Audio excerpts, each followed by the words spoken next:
midi, mettez-vous d'accord, Valérie Expert. Eh bien, nous allons tenter de nous mettre d'accord. Alors, on a un petit peu dépassé, je dois vous le dire, que la presse jeunesse et votre enthousiasme sur les réseaux a fait que nous avons passé beaucoup de temps avec Frédéric Lefebvre pour Pif Gadget. Ça vous évoque, vous allez me dire, tiens, ça vous évoque quelque chose.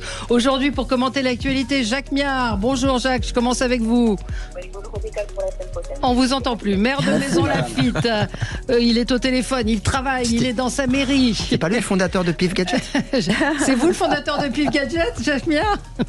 Non, mais quand j'ai vu mon ami Lefebvre avec Pif Gadget, je dis, il se reconvertit à chaque instant. Eh bah oui, mais il est très heureux. C'est bien pour un ancien ministre, Pif Gadget. Bah oui, mais il est... Enfin, je sais pas si ça change pas beaucoup, du coup. Non, c'est ce que j'allais dire. Pas beaucoup de choses à dire, surtout qui portent la barbe. Il faut toujours se méfier des gens qui portent la barbe. Ah, attention, nous en avons un ici. Non, restez. De toute façon, un ministre qui devient chef d'entreprise, c'est génial. Jacques Miard, donc maire de Maisons-Laffitte. Ergun Top-Arslan, vice-président et porte-parole de Territoire de Progrès. Bonjour. Alexis Bachelet, maire adjoint à Colombes, ancien député PS. Et Sophie de Menton, chef d'entreprise et présidente du mouvement éthique. Et je rappelle votre livre, Jacques Miard, le brûlot de l'année, qu'il faut absolument lire, n'est-ce pas? Absolument.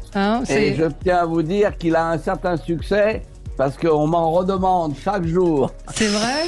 On le trouve dans les bonnes librairies, même non? dans les mauvaises. On le trouve en librairie et puis un certain nombre de gens me demandent où le trouver. Ça s'appelle Bye Bye Démocratie. Bye Bye Démocratie qui est fort malade, on le sait bien. On me dit que ça se vend sous le manteau aussi. Ça se vend sous le manteau et que même il y a un trafic énorme. Alors on va revenir, il nous reste pas beaucoup de temps avant le journal, mais je vais vous donner le menu. On va parler des premiers jours de Gabriel Attal, hyperactivité, est-ce que c'est de la com? Je crois qu'il y en a qui ont des avis là-dessus. Amélie Oudéa-Castéra, le Amélie Gate, comme a dit notre ami Alexis Bachelet. Elle met ses enfants dans le privé. Oh là là.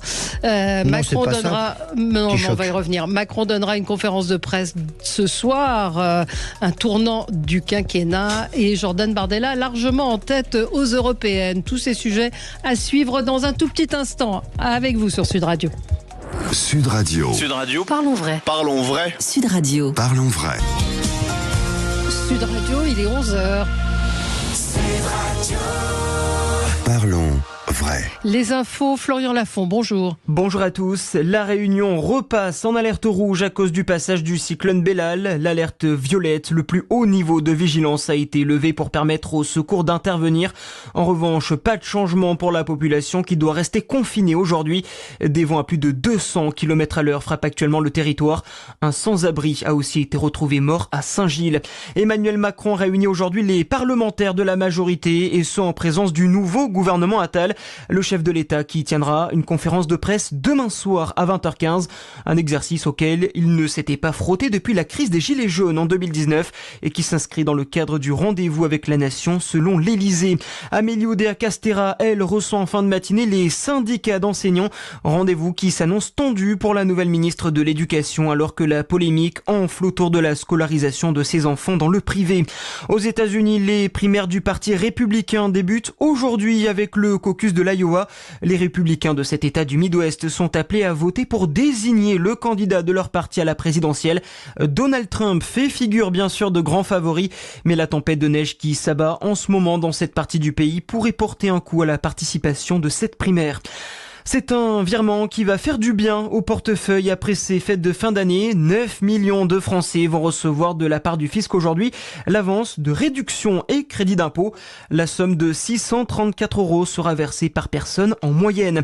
En tennis, Gaël Monfils qualifié ce matin pour le second tour de l'Open d'Australie. Ça passe aussi pour Hugo Humbert ou encore Adrian Manarino qui a sorti le Suisse Stan Wawrinka. Chez les filles, qualification de Varvara Gracheva, mais c'est terminé déjà pour Fiona Ferro. Et puis les premiers relayeurs de la flamme olympique dévoilés aujourd'hui. 11 000 personnalités et anonymes sont sélectionnés. On retrouve par exemple l'ancien footballeur Christian Carambeu, le chef étoilé Alexandre Mazia ou encore l'athlète Ladji Doucouré. Voilà pour l'essentiel de l'actualité. Très bonne journée à notre écoute. Et tout de suite, les pronostics hippiques de Jean-Paul Delperrier. Bonjour cher Jean-Paul, vous êtes à Cagnes-sur-Mer aujourd'hui. Eh oui, bonjour ma chère Valérie, bonjour à tous. Le meeting de plat de Cagnes-sur-Mer qui démarre avec le prix Charles Gasteau, support des paris à la carte dans la deuxième épreuve de la Réunion 1. Sur la piste en sable fibré, 16 partants sur 1600 mètres. Avec le 4 Kama qui sera ici ma favorite. Devant le 2 Le Nomade, 6 Dante, 8 Forchester, 9 Acclam, 16 Abelaref, 11 Avery Spring et l'As Bozio. 4, 2, 6, 8, 9, 16, 11 et As. En réunion de 3 courses 4 pour ma sélection du jour à Nantes, le 8 Caliscana. Et vous rappelez que si vous m'avez suivi samedi, vous avez touché tiercé, quarté, quinté. Et hier, tiercé, ordre, quarté, désordre. Sud Radio, le 10h midi, mettez-vous d'accord, Valérie Expert. Avec vous sur Sud Radio pour commenter l'actualité, les premiers jours de Gabriel Attal, la gaffe ou pas d'Amélie Oudéa Castéra, a-t-elle menti? La conférence de presse d'Emmanuel Macron demain, Ubi et Orbi, à 20h15 sur toutes les chaînes de télévision et même sur Sud Radio.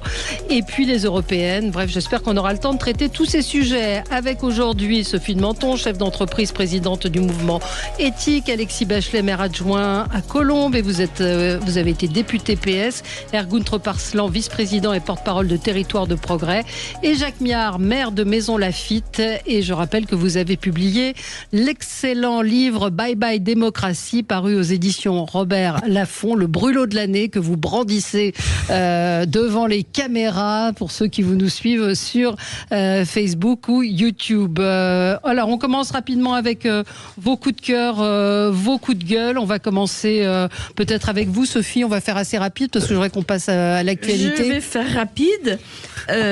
J'entends la colère des agriculteurs. Ça mériterait d'ailleurs de faire long. Parce que il y a partout en Europe, d'ailleurs, il y a des problèmes avec nos agriculteurs.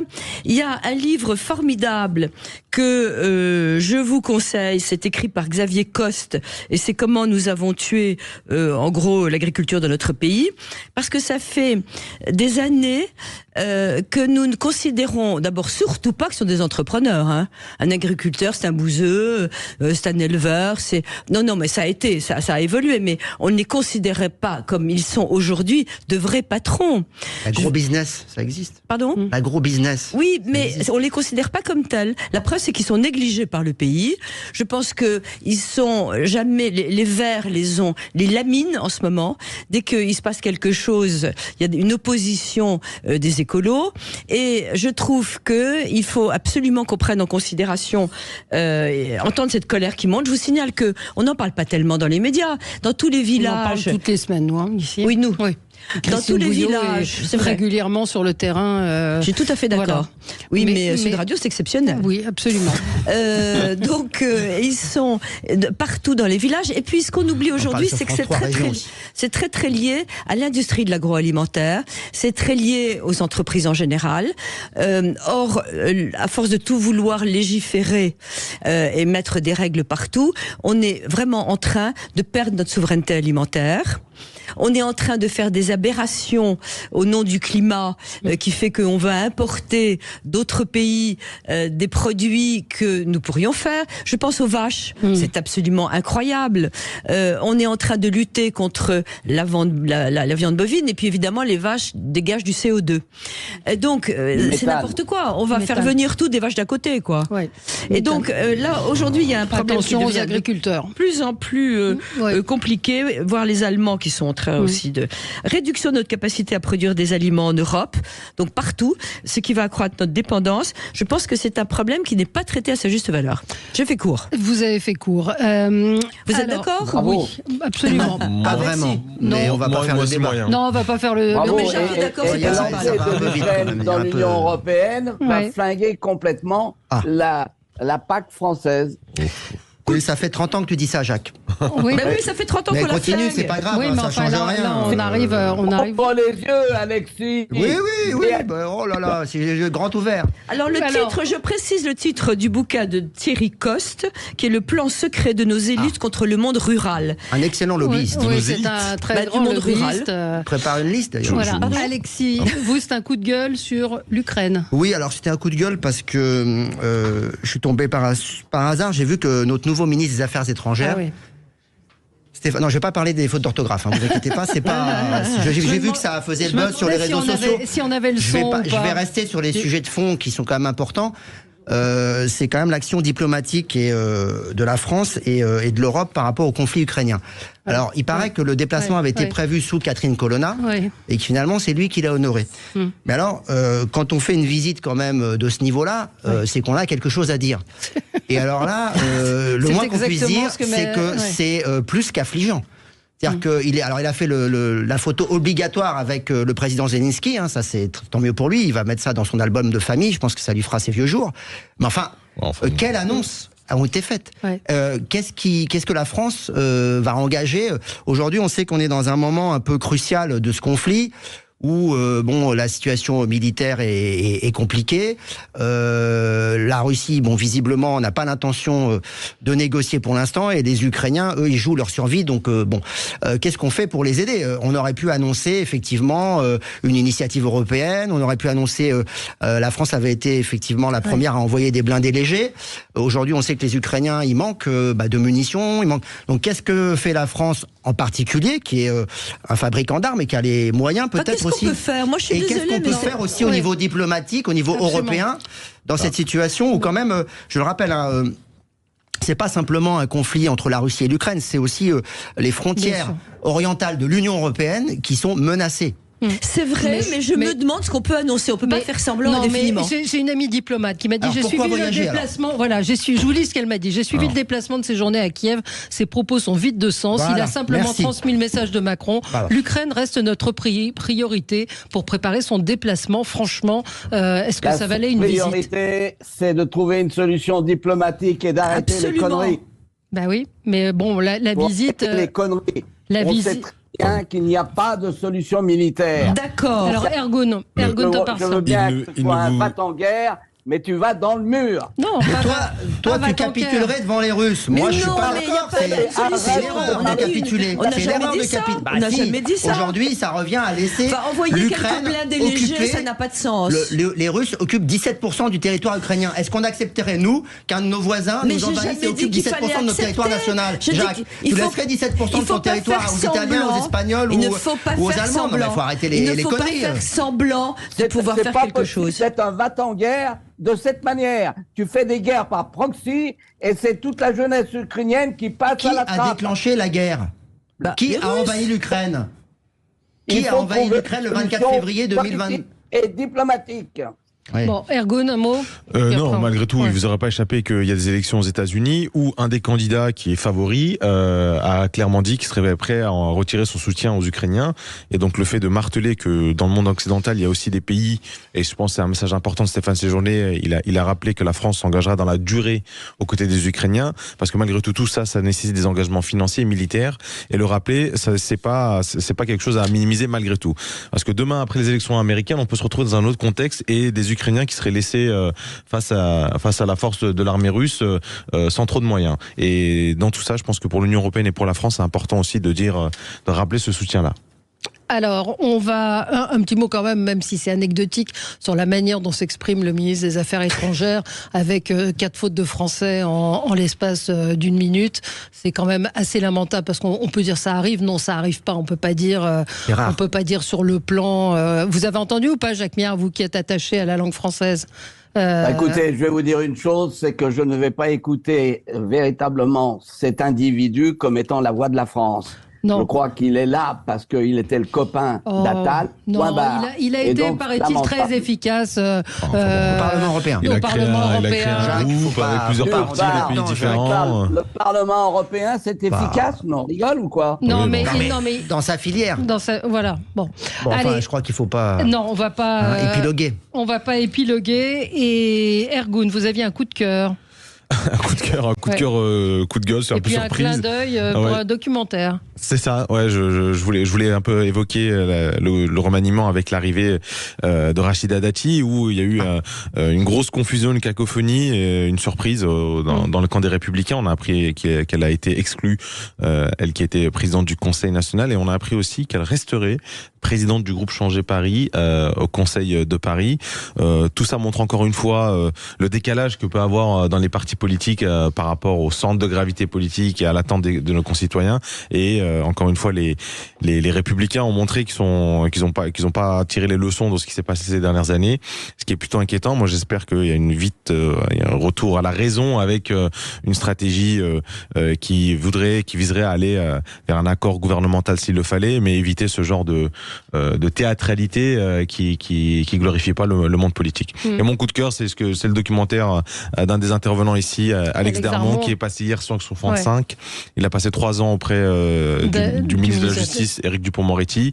Et franchement, c'est un gros coup de cœur. C'est un très beau documentaire qui a mis en avant la personnalité et les traits d'une personnalité que moi j'admirais déjà avant qu'il soit ministre. Et surtout, voir toute son équipe autour. J'ai une pensée pour Guillaume Guervilla qui a, pour moi, crevé l'écran aussi hier dans ce documentaire. J'ai pas compris le lien avec le début de ton intervention. J'ai cru qu'il avait passé 3 ans avec Rachida Dati. Oui, il a fait. Mais qui a été aussi garde des Sceaux.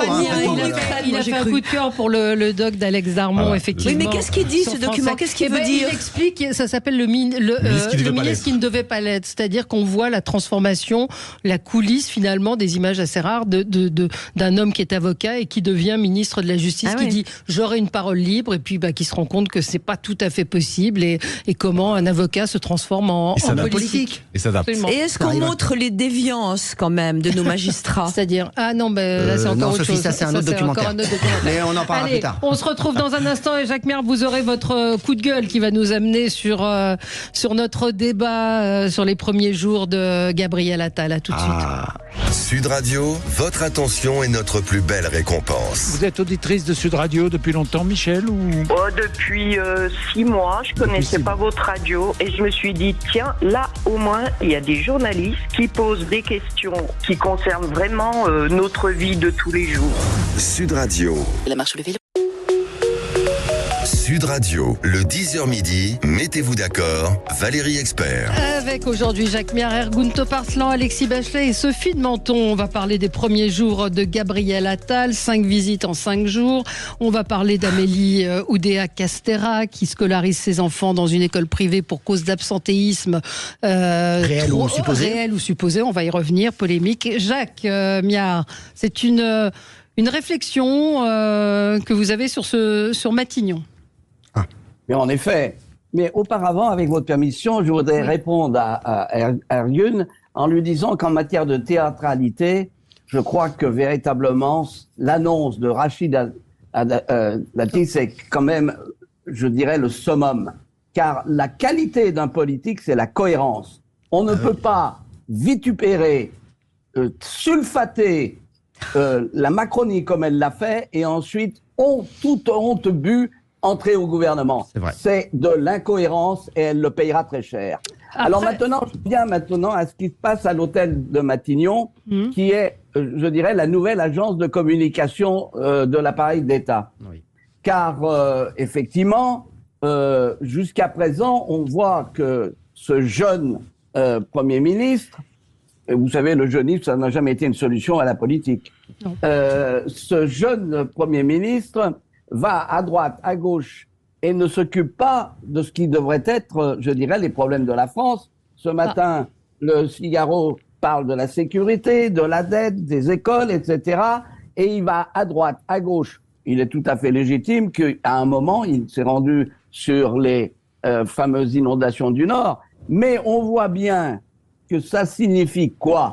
Ça signifie que l'Élysée a fait l'OPA totale sur Matignon, et que ce Premier ministre n'a aucune, je dirais, légitimité propre. Il est dans les mains totales du président de la République, et ce matin, j'ai lu avec effarement, je dirais, une rubrique de Nicolas Bavrez qui dit que le président de la République, c'est pas avec ça qu'il va s'en sortir, il n'a plus aucune légitimité. Et en fait, on voit sous nos yeux, avec grand renfort de pub, grand renfort de com, l'effondrement total d'un gouvernement qui s'appelle Macron-Attal. Point barre. Et donc, on va dans le mur. La seule solution, c'est la démission du président de la République et des élections. Carrément. Parce qu'aujourd'hui, on est dans l'impasse totale avec ses pieds nickelés. Vous croyez que... Donc, oui, je suis un peu sans voix. Alors, là, ça c'est dit. Je respecte son avis. Non, je respecte son avis.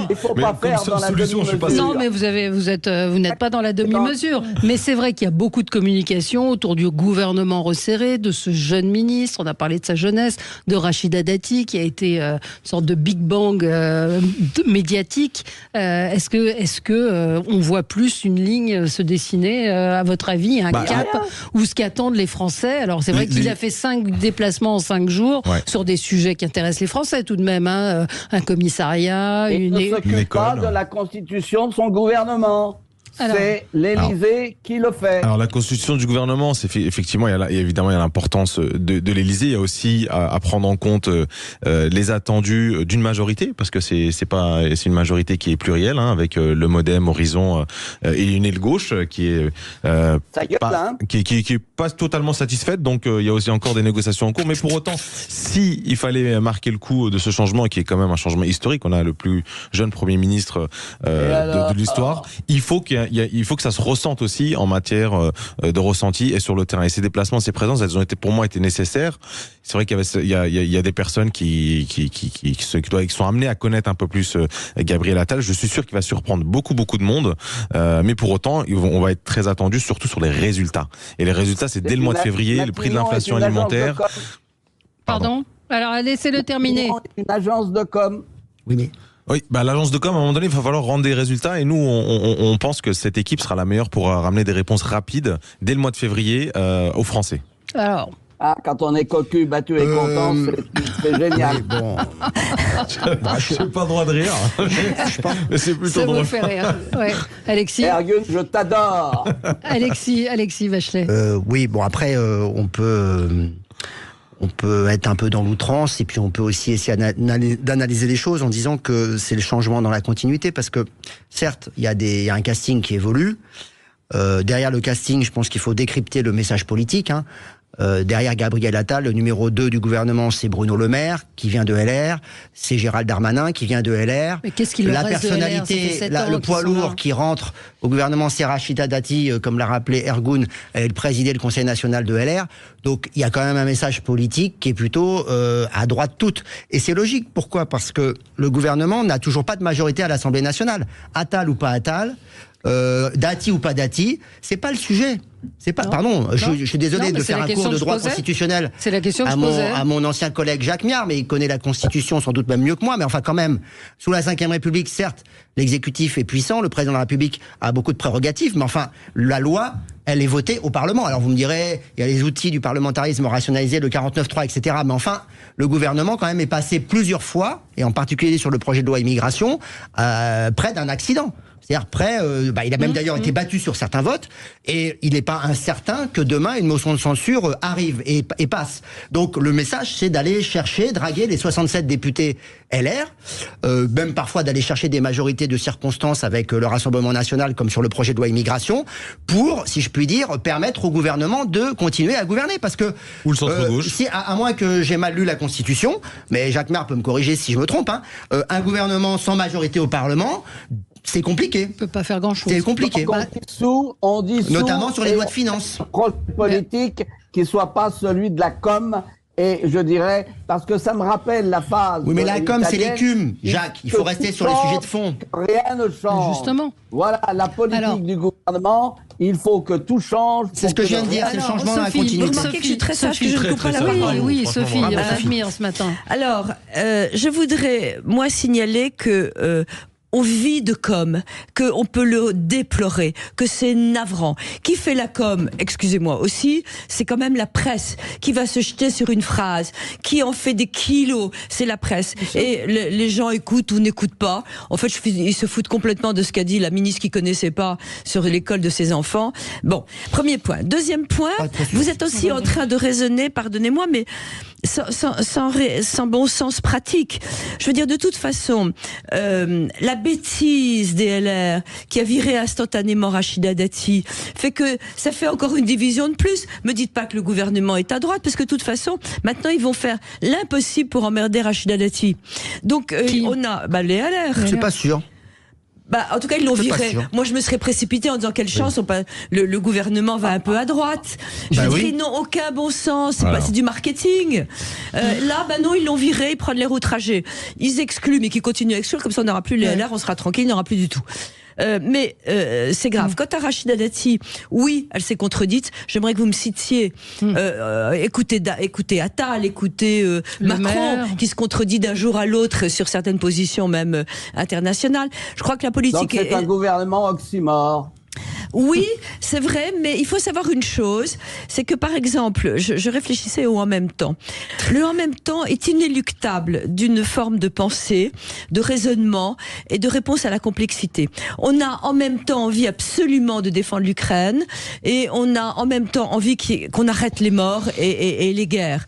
Même chose pour Israël et Gaza. En même temps, il faut exterminer le Hamas et on peut pas supporter de voir ce qui se passe dans la bande de Gaza. Donc le problème n'est pas le en même temps. Et donc on peut se contredire, le problème est la capacité à décider et à s'y tenir. Ah oui. Et ça, alors là, il n'y en a pas. La capacité à décider et à s'y tenir, c'est embêtant. Quant à Attal, amusant aussi, c'est le jouet d'Emmanuel Macron pour l'instant. D'un autre côté, il a du caractère, il peut s'énerver aussi. Et il peut pas être d'accord. Il fait du terrain, c'est bien, tout le monde apprécie. Oui, peut-être un jour. C'est un Brutus. Il va tuer le père à un moment. J'ai pas entendu. C'est un Brutus, il a dit. César, c'est Macron, Brutus, c'est son fils. Ça a toujours existé. Absolument. Tout coquet, mi fili. Tout coquet, mi fili. Ah oui. Et donc, je crois qu'aussi, nous sommes un peu responsables. Tout ça est illogique. Tous les Français ont leur avis.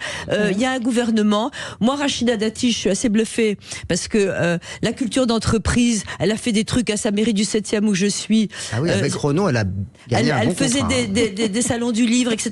On va essayer aussi de lui faire passer un quiz pour savoir si elle connaît tel auteur. Je veux dire, on est la presse vouloir se jeter immédiatement sur les choses, c'est absurde. Donnez-leur 8 jours au moins. Ouais. Jacques Miard. Jacques, donnez-leur 8 jours. Jacques, donne-leur 8 jours. C'est un auditeur qui a écrit Jacques. Si on vous avait proposé un poste, est-ce que vous y seriez allé? C'est la Pompadour qui montait à l'échafaud. Encore quelques minutes, Monsieur le Bourreau. Et ben voilà. Bon, est-ce que vous seriez allé au gouvernement si on vous l'avait proposé, Jacques Miard? Certainement pas. Pourquoi? Alors, est-ce qu'il n'y a pas un devoir, après tout? Est-ce que quand on croit à son pays, moi qui déteste la politique et les politiques... Est-ce qu'on est patriote? Il y a un moment où on se dit, après tout, je vais essayer. Non, je ne suis pas d'accord. C'est pas forcément aller bouffer au râtelier. Alors, on se retrouve dans un instant et on va parler de Tout est dans le forcément. Ousdea Castéra qui décidément a bien du mal. Un auditeur vient de m'envoyer sa dernière déclaration. Elle s'enfonce encore plus, me dit-il. Je crois en l'école publique. Je priorise le bien-être de mes enfants. Bravo. Certes, on y croit. Non mais c'est pas possible. Allez, à tout de suite. Sud Radio, le 10h midi, mettez-vous d'accord. Valérie Expert. Cette semaine, écoutez le Grand Matin Sud Radio et gagnez votre séjour d'exception. Une nuit au somptueux hôtel Le Clair de la Plume, ensuite avec les petits déjeuners et votre dîner au bistrot à la ferme Chapouton. Découvrez la carte co-signée par le célèbre chef Glenn Vielle. Une expérience gastronomique incomparable vous attend au pied du château de Grignan en Drôme provençal, au cœur de la première région productrice de truffes en France, avec Sud Radio et l'hôtel Le Clair de la Plume. Sud Radio, le 10h midi, mettez-vous d'accord, Valérie Expert. Alors, nous partons sur le Amélie Gate. Amélie Oudéa Castéra a-t-elle commis une bourde? A-t-elle menti? Plus grave. Il y a un Amélie Gate. Elle était interrogée. Je ne sais pas si on a le son. J'ai pas demandé au réalisateur d'Amélie Oudéa Castéra, donc qui est interrogée lors d'une des déambulations avec le Premier ministre, où on lui pose la question de savoir où sont oui, c'est un fait, ses enfants sont scolarisés à l'école Stanislas, école l'élite. Où a été élevé Attal Non, elle a été à l'école alsacienne. C'est un arrondissement à côté. Oui. Et donc, Amélie Oudéa-Castéra explique que oui, son fils a été scolarisé dans le privé, dans le public au départ, mais que devant le nombre de profs non remplacés, elle a décidé de le mettre dans le privé. Ce qui parle certainement à beaucoup de gens et par la suite, donc évidemment, on a appris, ou on apprend ce matin par Libération, mais c'est une enseignante qui parle et qui dit son fils était en petite section de maternelle et... Non mais quand vous lisez, je ne sais pas si vous avez lu l'article de Libération, il était en petite section de maternelle et elle a voulu le faire passer en grande section sans passer par la moyenne section. Ils ont refusé, donc elle est partie à Stan. Ça c'est ce que dit l'enseignante. Hein, on en est sur des petites sections de maternelle. 15 ans après quand même. Ouais, est-ce qu'il faut commenter ça vous avez le journaliste Nicolas Poincaré qui lui dit que c'est son fils depuis 8 ans est dans l'école littrée, l'école publique, et qu'il n'y a pas d'absentéisme. Et un auditeur me signale qu'elle a répondu, je crois en l'école publique, je priorise le bien-être de mes enfants. Sous-entendu, le public, les enfants sont malheureux. Bon, c'était terriblement maladroit, c'est une absence de communication incroyable. Mais est-ce qu'on ne prépare pas? C'est la question que je vous posais pendant la pub. Vous êtes tous mes ministres. Je vais aller voir Jacques Miard, ou vous, Sophie, et je vais dire, voilà, vous avez un château dans le Bordelais, qu'est-ce qu'on va répondre aux journalistes qui vont nous parler de ça? Enfin, on prépare un minimum sur les points faibles des uns et des autres. J'ai pas de château dans le Bordelais, mais néanmoins, je pourrais aller. Ça se prépare, donc on peut imaginer qu'elle avait prévu la réponse. Elle savait qu'on allait lui poser la question. Je vais vous répondre qu'on n'a pas à prévoir, on dit la vérité. Ouais. Moi, je pense que le problème, il est là. Je veux bien préparer tout ce que vous voulez, mais si on prépare déjà, on commence à déguiser ou voir ce qu'il en est. Je pense qu'on dit la vérité quand on est ministre et on l'assume. On dit oui, c'est vrai, j'ai mis dans le privé, c'était mon choix. Vous savez que l'école privée est reconnue en France. Donc, je vais faire le maximum pour que l'une soit aussi bonne que l'autre. La vérité. Tu devrais être ministre de l'Éducation, Sophie. De tout. Non, de l'Éducation, c'est ça qu'il fallait dire. Donc phrase exacte, c'est jamais mon mari et moi n'avons priorisé autre chose que le bien-être de notre enfant. Et bien-être est un mauvais mot. Je crois en l'école publique où le bien-être... Oui, Alexis. Gaffe, elle a menti, qu'est-ce qu'elle a voulu faire? En fait, ce qu'elle a voulu faire, c'est se justifier. Oui. Et en livrant, on va dire, une vérité qui est celle, non pas de la ministre, mais de mère de famille, pour que chacun puisse comprendre ses arguments et s'y retrouver. Et d'ailleurs, moi, je critique pas le fait que elle ait mis ses enfants dans le privé, dans une école privée. C'est un choix. C'est un droit. C'est un choix qu'il faut assumer. Et qui n'est pas le fait que des ultra-riches. Faut pas se déguiser. Et c'était évident que dès lors qu'elle est nommée, en plus d'être ministre des Sports, ministre de l'Éducation nationale, parce qu'on pourrait aussi parler du regroupement de ce super grand ministère, l'année des JO. Le ministre des Sports n'est pas de plein exercice. Il a aussi l'Éducation nationale, qui est quand même un sujet énorme. Je ne comprends pas ce regroupement. Principal, d'ailleurs, c'est Gabriel Attal qui nous avait dit il faut vraiment s'en occuper à temps plein. Bon, là, mais finalement on est à rebrousse-poil d'un certain nombre de bédas. C'est ce que disait tout à l'heure Jacques Miard. Il y a vraiment un manque de cohérence dans les priorités, dans la communication du gouvernement. Mais ce qu'on peut lui reprocher aujourd'hui, c'est d'abord une énorme maladresse, c'est d'avoir finalement, en tant que ministre de l'Éducation nationale, dit j'ai retiré mes enfants du public parce que ça marchait pas. Dramatique. C'est pas bon.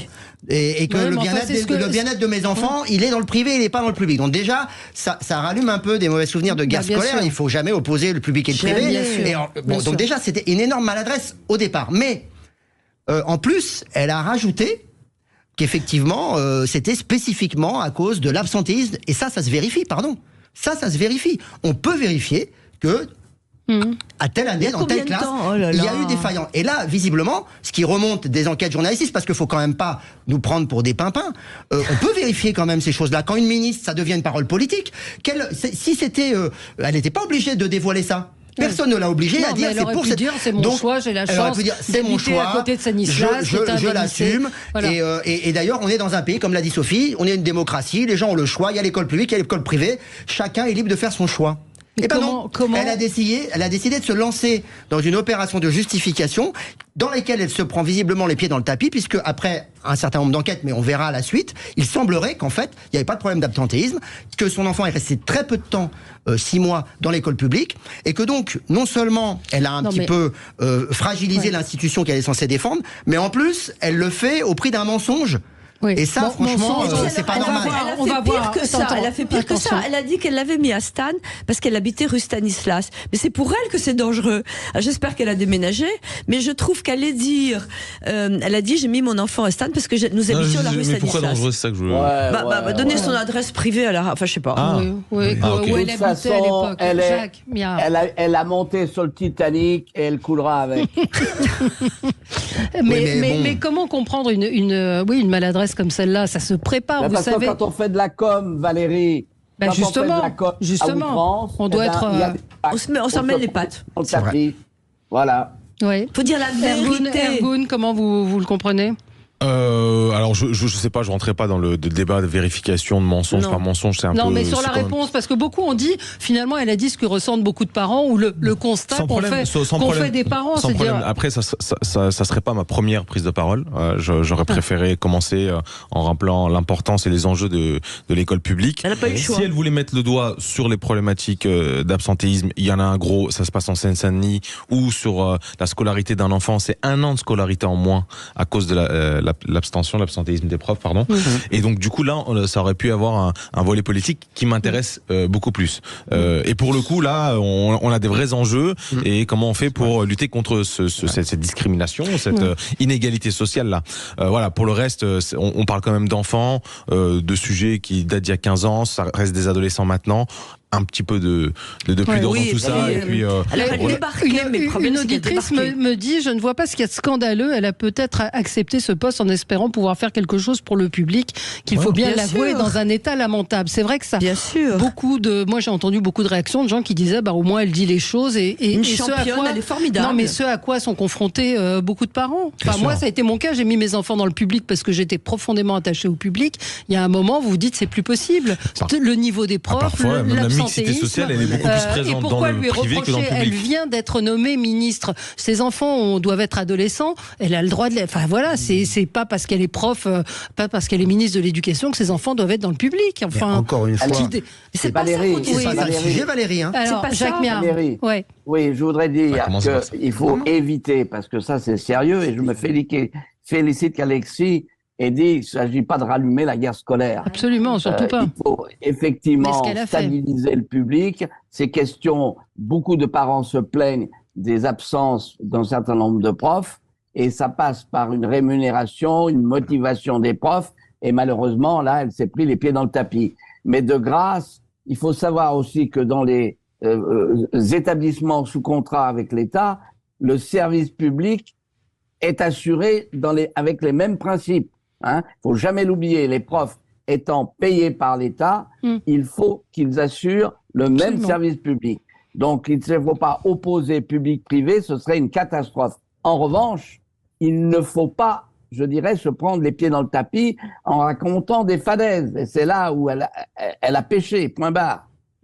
Oui, non, mais effectivement, on me dit Papendiaï, plusieurs auditeurs me disent Papendiaï avait ses enfants à l'école alsacienne. Sauf que vos enfants sont dans une école privée, vous devenez ministre de l'Éducation nationale. Oui, vous n'allez pas. Jérôme Gage aussi.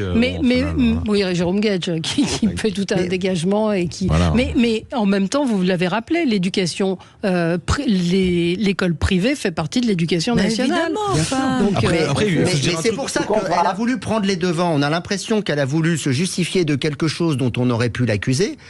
Oui. Parce que c'est elle quand même qui... alors il y a un journaliste, je crois, qui lui a posé la question, donc elle est en réponse, et on voit bien que dans sa réponse, elle veut la jouer vérité, transparence. Voilà. Sauf que quand vous faites ça, il faut vraiment dire la vérité. Voilà. C'est tout. Et il ne faut pas ajouter un mensonge à une ânerie. Voilà. Exactement, Jacques. Et le malaise, encore une fois, il provient pas du fait qu'on lui pose la question, elle peut être légitime. Le malaise, il provient du type de réponse qu'elle fait, où elle utilise quelque part sa vie privée pour se justifier maintenant qu'elle est ministre de l'Éducation, et elle se prend les pieds dans le tapis. Mais il ne faut pas la juger là-dessus. Elle vient d'arriver. C'est une femme exceptionnelle. Maintenant, stop. Ça vient d'arriver. Non, mais à ce moment-là, on n'a plus le droit de rien dire. À ce moment-là, les ministres peuvent raconter n'importe quoi. On est en train d'en faire un buzz national.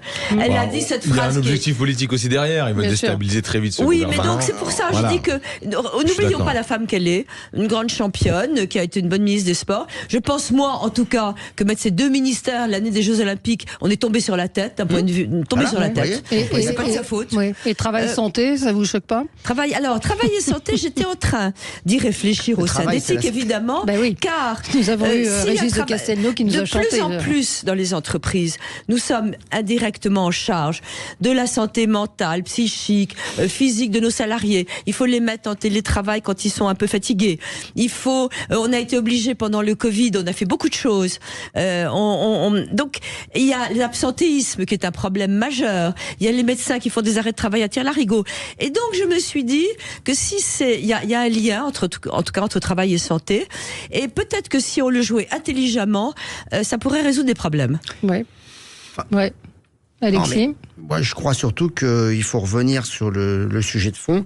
Si au moins cette polémique qui se dégonflera ou qui se dégonflera pas permettait vraiment d'affronter le sujet et de régler les problèmes que ça peut poser concrètement dans la vie des gens de pas avoir d'enseignants devant les enfants, sachant que Gabriel Attal avait lui-même pris l'engagement il y a quelques mois que ça n'arrive plus, et il a dit 100% des classes doivent avoir un enseignant. Bon, ok, si c'est ça l'objectif, je crois que on peut le partager. Maintenant, il faut s'en donner les moyens, et ça passe, comme le disait Jacques Miard, par une meilleure rémunération des enseignants, par une revalorisation des statuts, par les moyens de se former. Voilà, il faut s'en donner les moyens. Voilà, et c'est dommage effectivement que sur un sujet important, on aille sur des problèmes, des polémiques un peu stériles, parce qu'à la fin, c'est quand même un peu stérile. Mais malgré tout, le problème, lui, il est réel et il faut le régler. Oui. Moi, juste par rapport au regroupement des ministères, très souvent, c'est bien perçu et c'est voulu d'avoir des gouvernements resserrés. Mais à un moment donné, si on veut resserrer et avoir pas beaucoup de ministres, il faut regrouper certains ministères. Donc, oui, mais enfin, ça aussi, c'est de la com. Parce que au détriment quand même de l'efficacité. Parce que regardez la palanquée de sous-ministres, sous-secrétaires, enfin secrétaires d'État. Ils sont pas encore sortis. Oui, mais enfin, vous voyez on imagine bien qu'on va se retrouver à 40 assez facilement. Ne serait-ce que pour que toutes les sous-sensibilités de la majorité soient représentées. Non, Jacques Miard, c'est pour ça, pourquoi pas. Jacques Miard, vous qui parliez de com, vous pensez pas? Alors je voulais vous dire, effectivement, on connaît l'histoire des gouvernements resserrés, ça se termine à 40. C'est ça. Mais en l'occurrence, ça va pas être un gouvernement resserré, ça va être un gouvernement au garrot. Alors, il est de bonne humeur, Jacques Miard, ce matin. Au garrot, c'est-à-dire fermé, le garrot va se resserrer et à la fin, ils vont être dans le mur. Ouais. Ou alors ça va être une armée. Ou alors ça va être une armée mexicaine parce qu'il y aura des tonnes de gens rajoutés. Allez, à tout de suite sur Sud Radio. Sud Radio, le 10h midi, mettez-vous d'accord.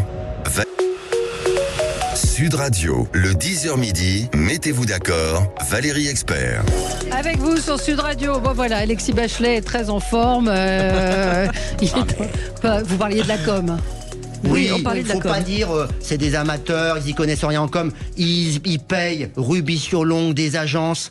Mais oui, bien sûr. Mais les agences des sont grosses pas agences bonnes. je ne vais pas citer les noms, mais des grosses agences qui les entourent. Et je peux vous dire que dans tous les ministères, ils ont des contrats avec des agences de com pour les accompagner. Et en plus, dans le ministère, ils ont en plus des directeurs de la com, des attachés de presse, dont c'est le métier. Donc il faut arrêter de nous dire que c'est pas préparé, que c'est pas organisé. Par contre, effectivement, parfois, ils veulent fabriquer des messages artificiels, voire même un peu mensongers, et ils se prennent les pieds dans le tapis. 90% de la mauvaise com, c'est parce que vous racontez n'importe quoi et que vous vous faites gauler. Il y a les journalistes, les réseaux sociaux, les vidéos, etc. Reprenez l'affaire Benalla, reprenez toutes les histoires. S'il n'y avait pas des vidéos qui sortaient, c'était pas la même. Moi, je vais leur donner un conseil gratuit. Ils réfléchissent 2 minutes et ils disent la vérité. La vérité. La vérité. Parlons vrai. Oui, mais vraiment. Pas, je vais vous dire, mes pauvres enfants, ce qu'ils ressentent. Non, bah oui, je l'ai mis là parce que j'avais. Voilà. C'est nul. La vérité. Qu'ils arrêtent de payer la com, qu'ils cherchent à détourner la vérité. On cherche à masquer tout ce qu'ils sont. Ben non, ça ressort. Mais quelqu'un a fait une réflexion en disant ça va encore faire le jeu des extrêmes. Bien sûr. Et il y a un moment où on ne peut pas promener la mixité sociale sans s'appliquer à soi. Mais c'est pas vrai. Je suis désolée. Cher auditeur, ce n'est pas vrai. Qu'avec la mixité, non, c'est absurde. La mixité sociale, c'est aussi l'école privée. Le président de la République a décidé de s'adresser à la presse. Je suis dans la presse, je voudrais y aller. Appelez l'Élysée. Donc conférence de presse demain à 20h15. D'habitude c'est dans l'après-midi. Pourquoi faire? Là aussi c'est de la com. La une, la deux, partout, même sur Sud Radio. Comme le général de Gaulle. Tu te rappelles des conférences du général? C'était bien. Hein. De Gaulle avait des choses à dire et il y avait une politique. Le problème de Macron, c'est que depuis 2017, ça a été un amateurisme le plus complet.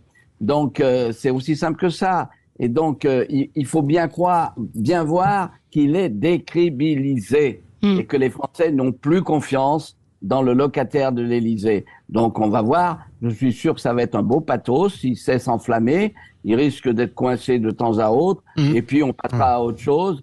Et après les Jeux Olympiques, je pense qu'il faut que le suffrage universel se prononce.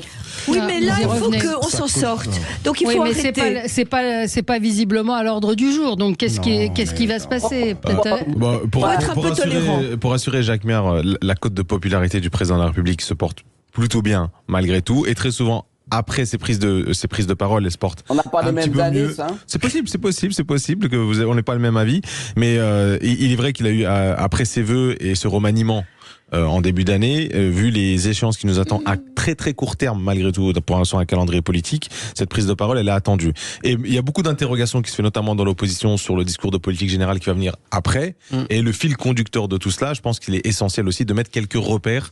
Et à mon avis, cette conférence de presse permettra de le faire. Moi, je pense qu'il doit donner un objectif et dire, voyez, il sera atteint dans un mois. Je prends rendez-vous. Ouais. Il faut qu'il fasse des trucs concrets. Ouais. Ça suffit. J'ai plus envie d'entendre.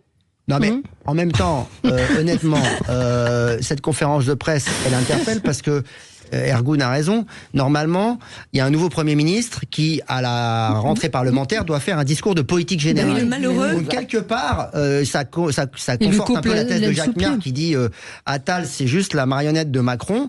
En fait, le fait que on n'attend pas que le Premier ministre fasse ses preuves, mais avant même, on redonne le cadrage. Bien Moi, je trouve que c'est pas une preuve de confiance. C'est une erreur marketing énorme dans son nouveau Premier ministre, parce qu'il aurait pu prendre le temps parlementaire, le discours de politique générale et s'exprimer plus tard. Là, est-ce qu'il n'y a pas le feu au lac finalement? Est-ce que l'opération remaniement, il faut déjà la sauver parce qu'il y a quelques couacs, parce qu'il y a des incompréhensions, parce que même au niveau politique, on peut dire ce qu'on veut, mais la nomination de Rachida Dati fait couler beaucoup d'encre, pas seulement parce que c'est Rachida Dati, elle fait couler beaucoup d'encre parce qu'elle était ministre sous Nicolas Sarkozy, parce qu'elle est encore très proche de Nicolas Sarkozy, et parce que ça indique une tendance, une orientation politique qui est moins le en même temps qu'à droite toute.